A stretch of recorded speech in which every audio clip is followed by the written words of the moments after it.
I'm afraid that my talk will not be as brilliant and highbrow as all the others I've heard until now. And I must confess in advance that, unfortunately, I will not be able to deliver upon my promise of providing a rereading of Heidegger's phenomenology of the organism from a Stiglerian and Sloterdijkian perspective, as you might have inferred from my abridged abstract in the conference program, because I did not came around to that. What this talk will try to get across, and I hope in time, and in a very explorative sense still, is some of the preliminary work I've been trying to do so as to be able, first of all, to initiate such an inquiry, and that is an analysis of the way both Bernard Stiegler and Peter Sloterdijk conceive of the transformation of animality into humanity. That is one of the unthoughts of Heidegger's thinking. A transformation that both Stiegler and Sloterdijk conceive of as being technogenic. And instead of the promised rereading of Heidegger's lecture, Course on Animality, I will therefore only be able to conclude my talk with a few open questions as to what remains of the Heideggerian enterprise in general after Stiegler's and Sloterdijk's technological reinterpretation of it. And I think my most general message is that Peter Sloterdijk could be a very important alliance in our organological project. So the overall topic of what I'd like to say today concerns Stiegler and Sloterdijk's technological and technogenic reinterpretation of Heidegger's notion of Dasein. For Heidegger, strictly faithful as he remained all of his career to the phenomenological principle, the ontological exception of the human, his openness to being, was to be approached and revered as a given, as something that did not lend itself to further examination in terms of its genesis or its coming into being. Man's being in the world was to be understood as an original metaphysical fact, an Urfaktum im metaphysischen Sinne, as he writes in his lecture on Leibniz and the Metaphysical Foundations of Logic from 1928, where he also characterizes the event of the world entrance of beings happening as and through the being of Dasein as an original event, an Urereignis. As Peter Sloterdijk remarks in his response to Heidegger's letter on humanism in his controversial lecture from 1999 entitled Rules for the Human Zoo, Heidegger consequently resisted any questioning with respect to the origin of this allegedly original fact. Intrinsically related to this stubborn resistance to any further analysis into this ontological Urfaktum, or so it seems, is Heidegger's consequent insistence to exclude the human from any ontological relationship with living beings and to refrain from any questioning regarding the evolutionary origin of the human from life, all the while admitting that nevertheless we are in a certain sense, that is to say in our bodily existence, most closely related to the living beings, as he writes in the famous letter on humanism from 1946. As existent beings endowed with an understanding of being, however, we have nothing in common with the animal. Animals are lodged in their respective environments, but they are not freely placed in a relation to the clearing of being, and that is to say they do not have a world and are therefore also deprived of language. Animals do not stand within the truth of being to preserve as such the essential nature of their own being, as human beings do. Refusing any thought of a genesis of man's being in the world, Heidegger was led to think of his ecstatic openness as being as a pure gift of being, as a pure revelation descended upon man with the great Greek commencement, when being disclosed itself for the very first time to the initiatory thinkers, the anfängliche Denker, Anaximander, Parmenides, and Heraclitus. It is through this enigmatic Anfang itself that Greek man, by way of these thinkers, was determined to become the keeper, the warer of aletheia, of the unconcealment of beings. Another Anfang, just as enigmatic and unpredictable as the first one, so was Heidegger's belief, would appoint man as the guardian of the openness of being. The Wächter of the Offenheit des Seins. Insofar as he is Dasein, man has all his capacities, all his existentials from being itself. He has not given nor achieved his relation to being himself. On the contrary, it is being who has thrown man into the Da, and as such into the truth of being. Man is a throw, a cast, a wurf of being. It is being that has bestowed upon man the finitude of the Dasein within him. It is being itself that has called man into his existent mode of being. The Da, as the clearing of truth endured by man, is allotted by being itself. This means also that for Heidegger the renewed engagement of man with being at the moment of the turning can only come from an abrupt call proceeding from being itself, whose truth holds within itself the favor, the gunst, of a turn from forgetfulness into the shining of its truth. The advent of being can only occur as a sudden self-lightening, as a lightning flash, as he holds in the essay on the question concerning technology. In the second part of his remarkable 1929-1930 lecture course, The Fundamental Concepts of Metaphysics, World, Finitude, Solitude, Heidegger shows how the ontological blindness of the animal can be understood by sketching a rudimentary outline of the ontological structure of animality. In this course, he famously embarks on a comparative phenomenological analysis of the world or worldliness of animals in an attempt to come to a better understanding of the phenomenon of the world as it belongs to the mode of being that is characteristic of human existence or being there, namely ecstatic horizontal being in the world. Starting from the three initial theses that the stone is without world, the animal is poor in world, and the human is world forming, he aims to show that whilst animals do have a certain openness to the things they encounter in their environment, they cannot access beings as such because they lack an openness towards beings as beings and therefore cannot let beings be and relate to them as they are, which is the privilege of the humans, the beings that we humans are. The animal's poverty in world is grounded, according to Heidegger, in the very essence of animality, understood as a specific mode of being that he comes to characterize as captivation or behavior.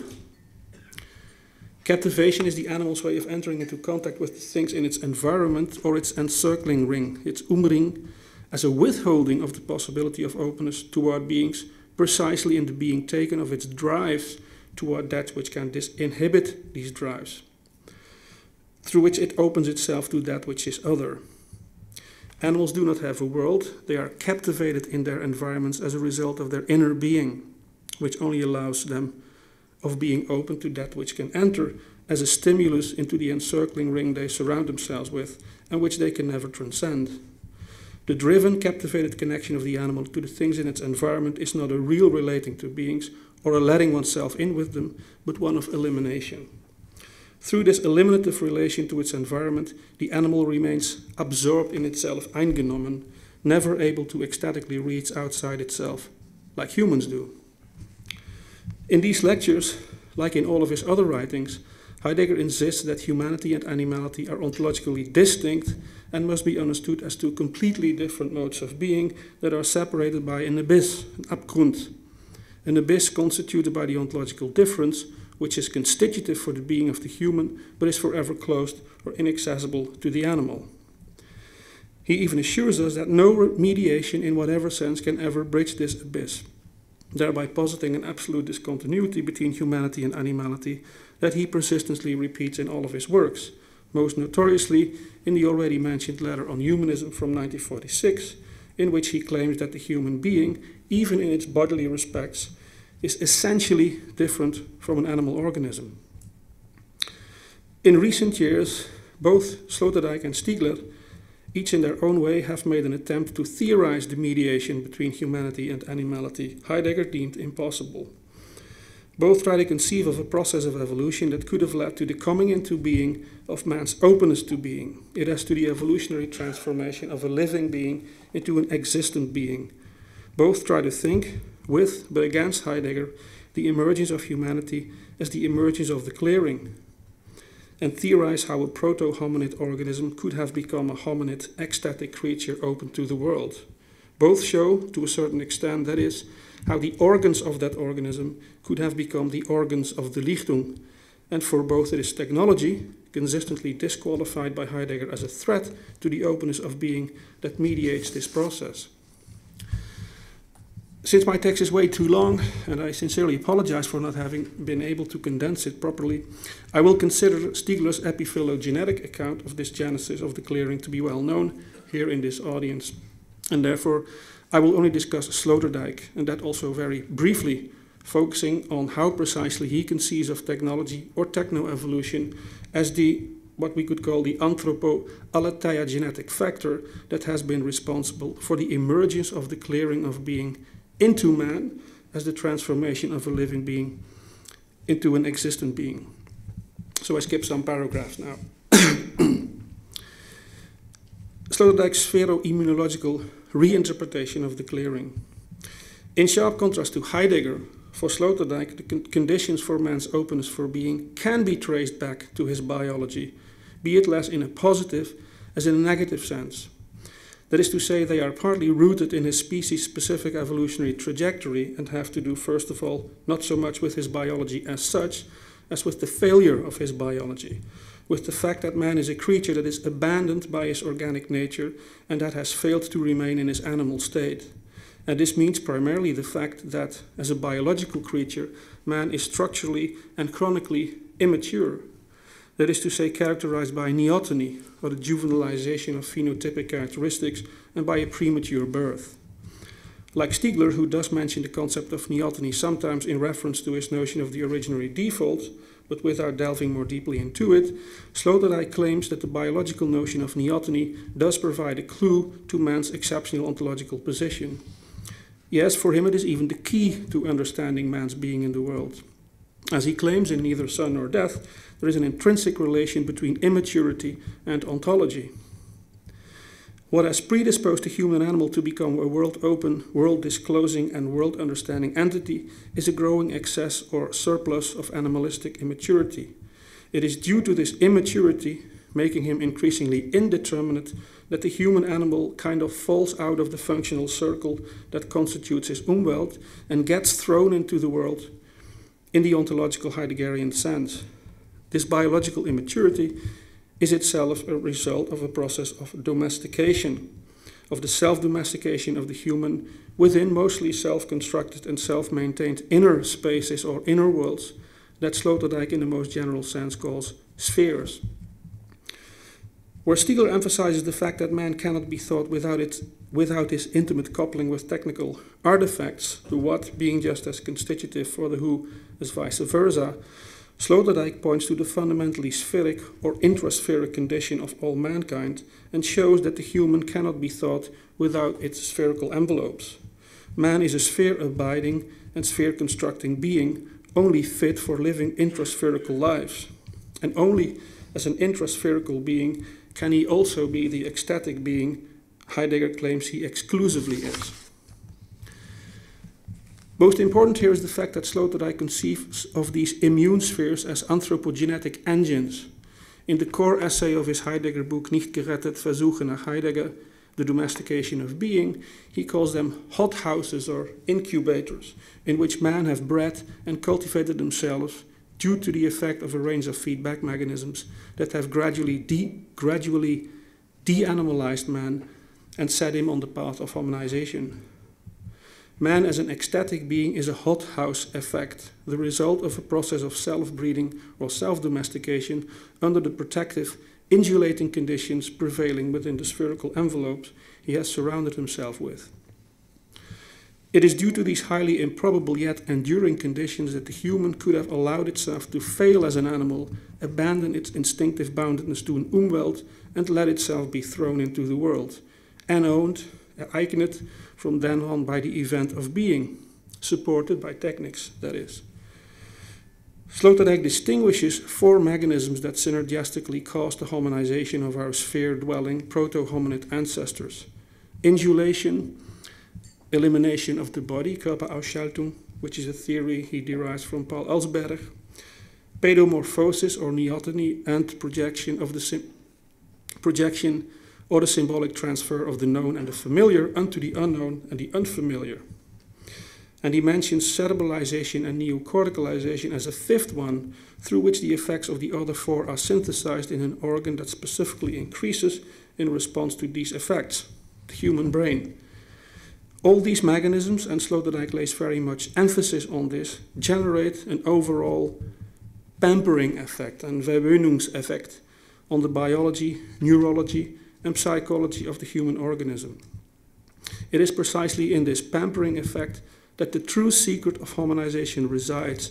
according to Sloterdijk, who even suggests in an interview with Thomas Macho that pampering, Verwöhnung in German, is the human condition par excellence. Man is a creature, says Sloterdijk, that lives in his pamperings, thus wohnt in seiner Verwöhnung. And as such he must be understood as constitutively pampered and essentially luxurious being, that is to say, a luxuswezen. And we have talked a lot about negentropy during this conference, and it is interesting to note that this notion also plays a central role in Sloterdijk's account of hominization. In the third volume of Spheres, for instance, Scheume, he talks about the human being as a feast of negentropy and emphasizes the incredible improbability of the human life form without necessarily invoking a thermodynamic discourse. And man is a Reichtumswesen, an orchid-like nature. Man is a creature of levitation, etc. Again, to speed up a little, I will discuss only two of the anthropogenetic factors just mentioned, insulation and body elimination. Insulation, the first and the oldest of the anthropogenetic mechanisms, protects the proto-hominid animals against selection pressure from the outside world and creates an advantageous inner space, setting milder and more benign internal selection criteria through which the beings living inside it are permitted to persist in immaturity. That is to say, to morphologically, physiologically, and neurologically juvenilize and infantilize. And that is to say, to persist in a less determinate state and to become biologically more open, which is a precondition for their ontological openness, according to Sloterdijk. The second mechanism, body elimination, refers to the substitution of bodily exposure to the environment, the animal's mode of confronting selection pressures, for the manipulation of the environment with technical objects, which is the uniquely human way of dealing with selection pressures. The human organism inserts technical objects between his organs and his bodily organism in general and the natural environment. This mechanism lies behind much of what Arnold Galen designated as the principle of unburdening, Entlastung, which he understood as one of the basic principles of his philosophical anthropology, as well as his understanding of technology. Body elimination through the use of tools, and later machines, unburdens the organs of the human organism and relieves them from the necessity to directly adapt themselves to the Umwelt. Adaptation then becomes indirect, mediated by the tool, which, as Galen remarks, not only unburdens the organ, but also extends and strengthens it. Clearly, this unburdening of the organ also releases the drive-based capacities animating them from their confinement in the encircling ring of animality and liberates them toward what will eventually become the openness of the human world. And that is to say, to projective throne and learnful or autodidactic sein können.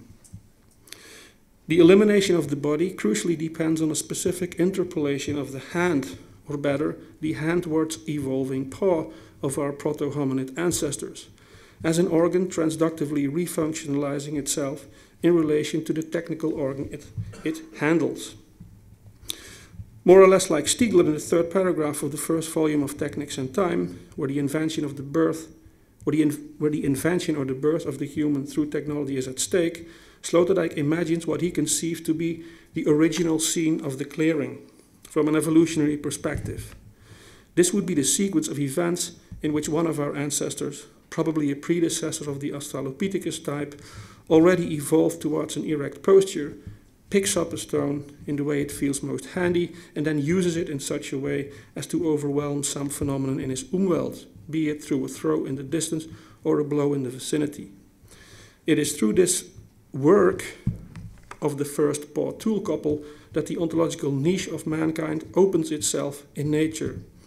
The first clearing presents itself as a sphere of success perception. It is of the convergence of action and the observed and evaluated situation after the act. Actions refer to their success, and this success refers to the action that caused it.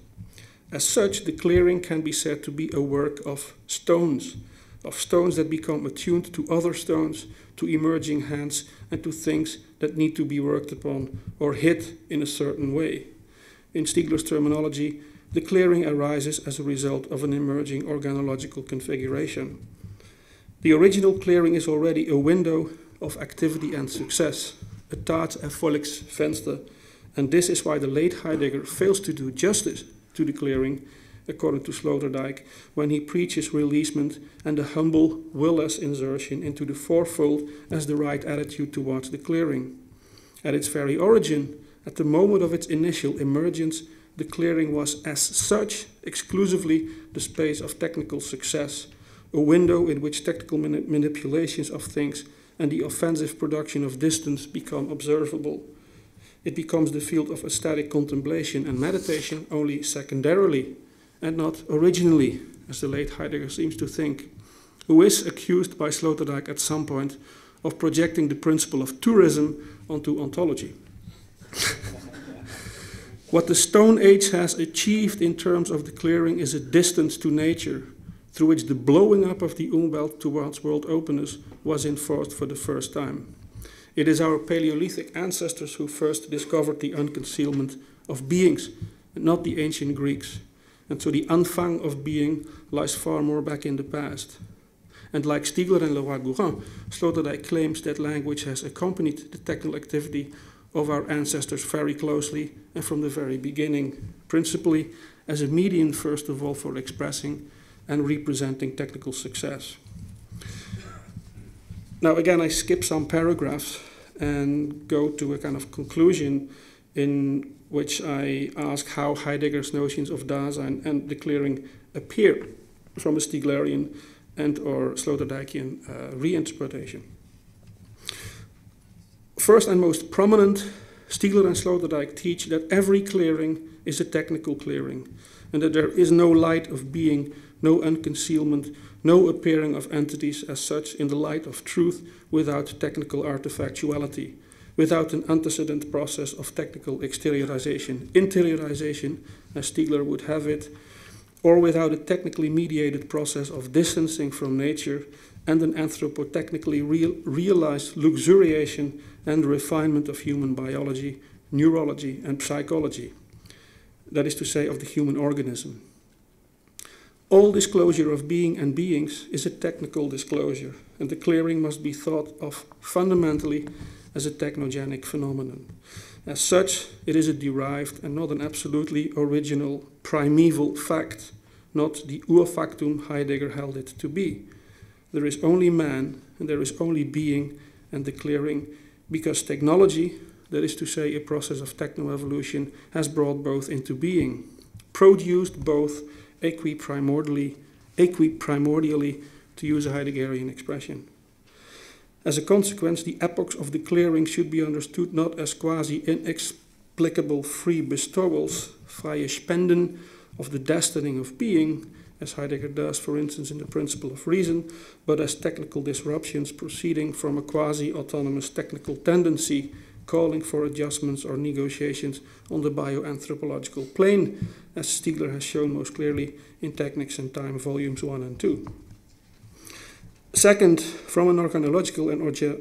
organogenetic perspective, the clearing appears not hypertranscendentally, as it were, as an original opening in which human beings manifest themselves out of the nothing, but derivatively as emerging, so to speak, from an organological configuration, that is to say, from within the dynamic transductive relationships between three processes of individuation of the three organ systems that constantly co-individuate and transindividuate together.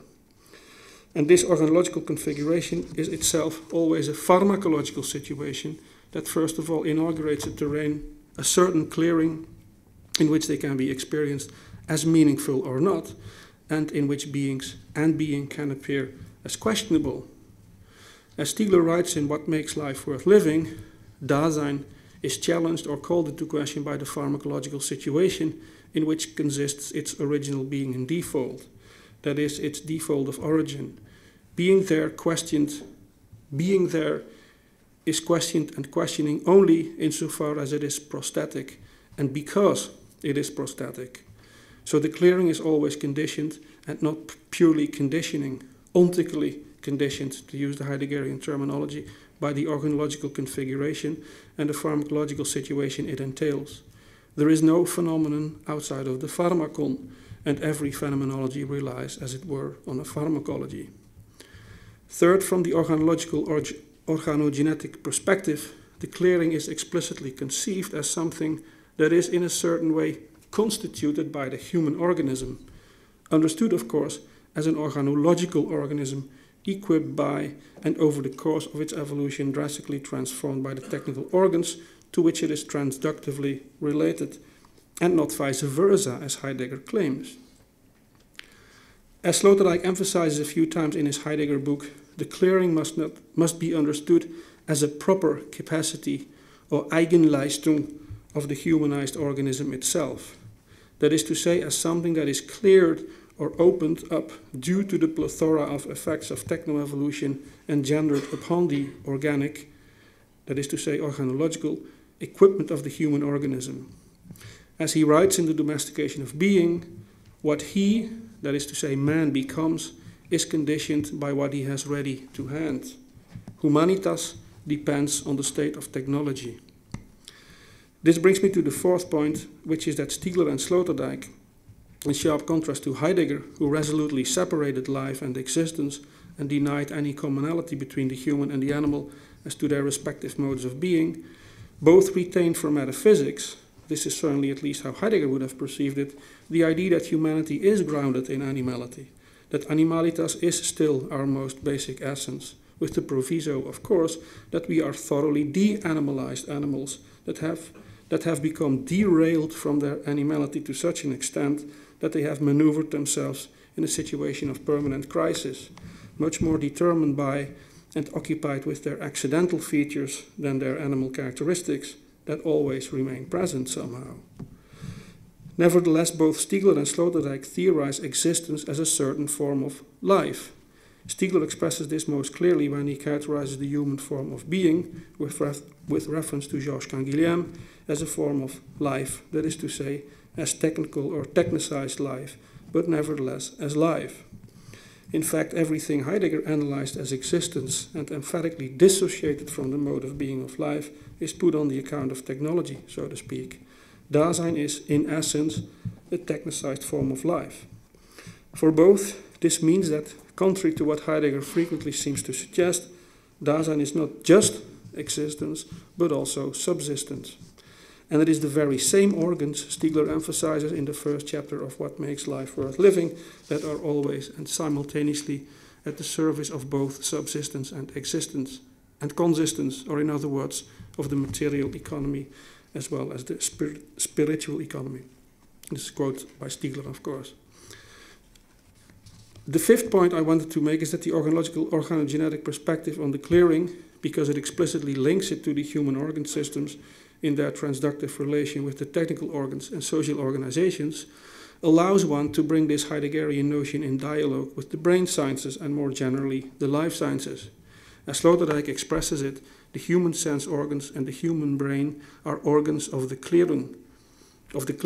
organs that are not just involved anymore in the instinctive animalistic necessities of feeding, survival and reproduction, but that have become receptive to the truth of beings and relate to beings accordingly. They are the receptacles of the Da. Human brains are the general organs of the clearing, the organs of the ecstasis of being in the world. For Stiegler, the brain is the living organ of the process of transindividuation. It is a relational organ that plastically internalizes social relational systems, and this is a quotation, as they are supported by the tertiary tensions that make up the technical system. It is, and I quote again, the plastic space of reticulated inscriptions organized by the internalization and retroprojection of relations linked with and through the supports of epiphylogenetic projection, end quotation, that as such opens to the plane of consistence, which is what Heidegger thought of as the ontological difference. The organogenetic perspective allows us to rethink the historicity of Dasein and the clearing in the language of the neurosciences, that is to say in terms of neural plasticity. Where Catherine Malabou has argued for the cultural and political constitution and the deep historicity of the brain, and historicity here is in fact just another name for the brain's plasticity, in her book What Should We Do With Our Brain, Stiegler shows that this historicity, plasticity can be understood from the brain's fundamental technicity, that is to say, its deep implication in the accidental dynamics of epiphylogenesis, an insight that appears to be lacking in Malabou. My sixth and last remark is that the technological organogenetic rereading of the clearing allows for a technological reinterpretation as well of notions related to it, which Heidegger has introduced in the context of his questioning of the essence of technology. Notions like enframing, destining, danger, saving power, the turning, and favor, Gunst. In Heidegger's danger of technology, to briefly elaborate one example, seems to appear in Stiglerian terms as indeed a pharmacological situation. That is to say, first of all, as an ontic condition, the technical milieu that first constitutes and conditions the ontological, Dasein's understanding of being, and its ability or inability to question this understanding. Dasein derives the possibility of questioning from technology, but first of all, and this is crucial for Stigler, it is put into question by technology as an effect of a pharmacological revolution. The primacy of the pharmakon and the pharmacological situation as the heteronymous and as such always traumatic origin of all understanding of being and all questioning of being is, one could say, one of the unthoughts of Heidegger. As Stigler writes, the default of origin and the being put into question by the pharmakon is older than any questioning of being, for it is its condition of possibility and impossibility. What is more, the being put into question of Dasein by technology is initially toxic, and that is to say traumatic, a wound or an injury, because it suspends and puts out of order the technical milieu constituting the preceding understanding of being. Man as a questioner is put into question precisely through the being put into question of the very possibility of questioning by the uncanny, unheimlich other of technology, which is nevertheless the concealed ground of its self as that which exteriorizes him and thereby enables his existent being in the world. This technical exterior, and I quote Stigler, the heteros what of technology can open the questioning of the autos who, but as pharmakon, it can simultaneously close it off or impossibilize it, as it were. Thus, the Heideggerian danger can be reinterpreted more ontico-ontological as the pharmacological situation in its toxic form, yielding what Heidegger could have described with notions like absence of questioning, forgetfulness of being, abandonment by being, and nihilism, and what Stigler calls adaptation, disindividuation, and sometimes entropy and systemic stupidity. Heidegger's notion of the saving power residing in being as the possibility of a turning of forgetfulness into thinking could then be understood, again more ontico-ontological, in terms of a pharmacological turn as the becoming curative or therapeutic of the pharmakon, consisting of a process of adoption and leading into a new questioning of being. In the terminology Stigler derives from the Marxist tradition, but that he interprets more in line with Simondon, what Heidegger tries to get at with his notion of the danger of technology can actually be understood more fruitfully and practically, or so it seems, as a dynamic of proletarianization, and more emphatically as its generalization, by which toxicity of the technical milieu engenders a loss of opening and possibilizing of existence. And this entails a loss of ontological freedom, which can also be understood as a reduction of existence and consistence to the level of subsistence due to this toxic pharmacological situation. Furthermore, considering the reign of technology in terms of a technical milieu that constitutes and conditions all dimensions of human existence, the danger of technology in an ontico-ontological sense can and must be understood in terms of an ecology of mind, an ecology at the moment suffering from pollution as gravely as the ecology of nature. I skipped some things, and this is my last part. Yet, and by way of conclusion, I wanted to come back to the question I posed at the beginning of this talk, the question of what remains of the Heideggerian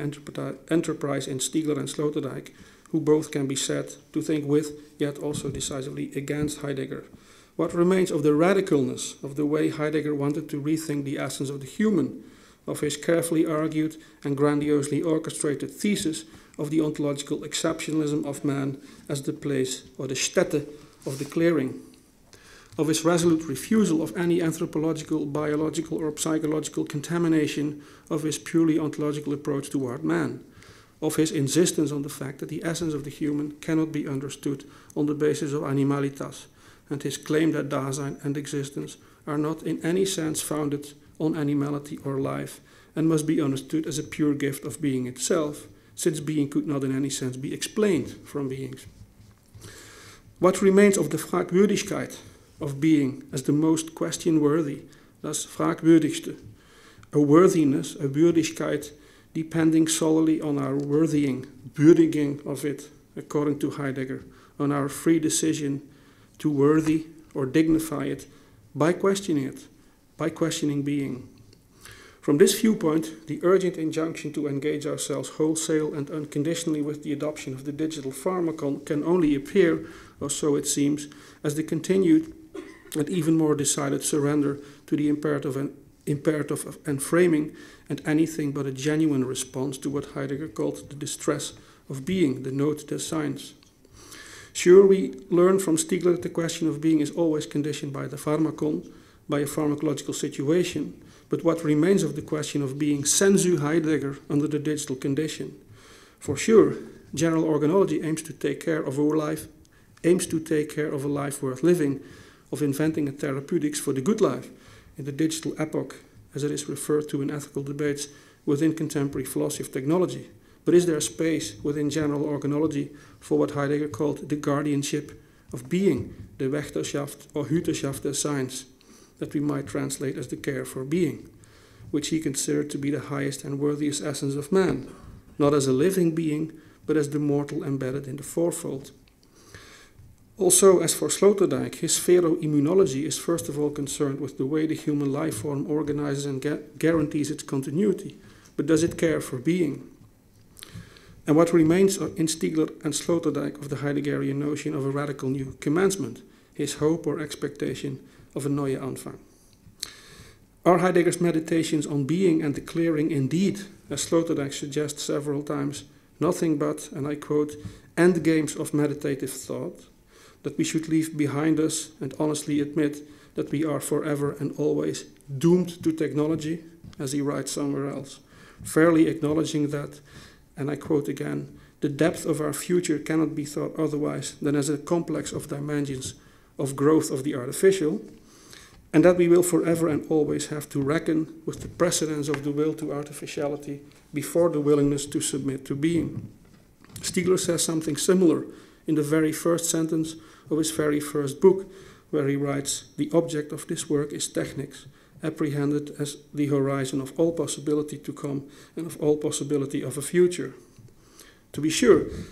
I certainly tend to agree with this. How could I not? But doesn't this imply that we have relinquished Heidegger's radicalness and admitted that the human is not so much the zoon logon egon as the zoon agon technen? Is the possible, das Mögliche, only and exclusively and forever and always ad infinitum das technisch Mögliche? Thank you for your